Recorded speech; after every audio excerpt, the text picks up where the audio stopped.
सुमुहूर्तोऽस्तु।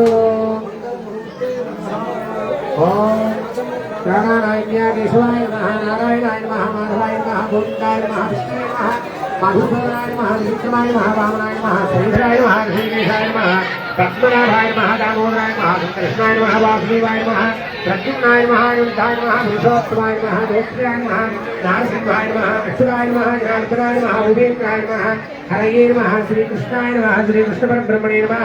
पृथिव्याः वीरोऽस्त्वभिषेकूर्मो देवता विनश्चन्दः आसने विनियोगः दासनाय नमः। ब्रह्मस्य परब्रह्मर्षि परमात्मा देवता देवी गायत्री छन्दः प्राणायामे विनियोगः।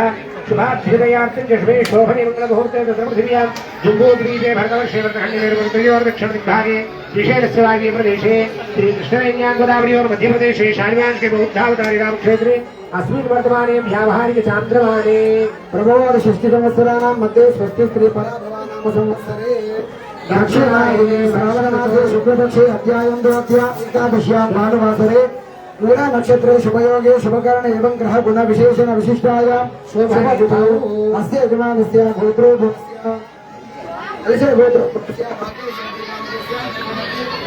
कुटुंबस्य అందరూ చేతులు జోడించుకోండి చెప్పండి మమ అస్మాకం సహ కుటుంబ క్షేమ ధైర్య విజయ అభయ ఆరోగ్య ఐశ్వర్య అభివృద్ధి మనో వాంఛిత ఫల సిద్ధి అర్థం ధర్మ అర్థ కామ మోక్ష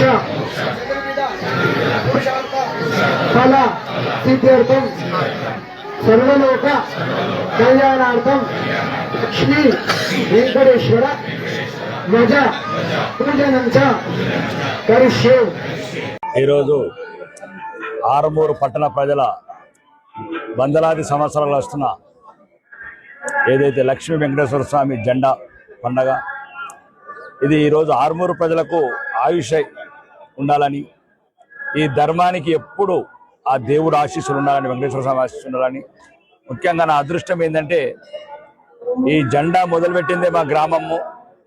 అప్పుడున్న యమునాబాయి గారు కావచ్చు, శ్రీనివాసరెడ్డి గారు కావచ్చు, వాళ్ళు పెట్టిన వాళ్ళ ఆస్థానము సంస్థానం ఇది. అక్కడి నుంచి ప్రారంభమైంది. ఈరోజు ఆ ఊరి గడ్డ మీద పుట్టినరోజు ప్రథమ పౌరుడు ఉండడం నా అదృష్టంగా భావిస్తాను. మరీ ముఖ్యంగా హిందువులందరికీ చెప్పేది అదే, ధర్మం ఉంటేనే అన్ని ఉంటాయి, ధర్మం ఉంటేనే దేశం ఉంటుంది. దేశం ధర్మం లేని రోజు అనాథలం అవుతాం. వేరే దేశాల హిందువులు ఎట్లా అవుతున్నారో.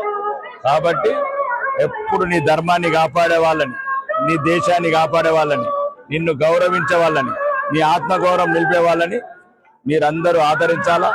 అట్లనే ధర్మం గురించి మాట్లాడే మాలాంటి వాళ్ళకు కొద్దిగా మీ ఆశీర్వాదాలు ఇవ్వాలి. మా గొంతులో కొద్దిగా ప్రాణాలు పోయాలి. అయితేనే ఈ ధర్మం గురించి మేమన్నిటికీ తెగించున్నాము. ఈ ధర్మం అవమానం పాలైనప్పుడు ఎట్లయితే ప్రాణాలకు తెగించి కూడా కొట్లాడుతాం. కాబట్టి మీ ఆరుమూరు ప్రజలందరూ ఆశీస్సులు ఎప్పుడు మా మీద ఉంటూ, రెండోది హిందువులందరూ కలిసిమెలిసి ఉండాలి, రాజకీయాలకు అతీతంగా ఉండాలి, పార్టీలకు అతీతంగా ఉండాలి. ఎప్పుడు ఈ సంస్కృతిని, సాంప్రదాయాన్ని, ఈ ధర్మాన్ని కాపాడుతూ అందరం ముందుకెళ్దామని మనస్ఫూర్తిగా మళ్ళొకసారి కోరుతూ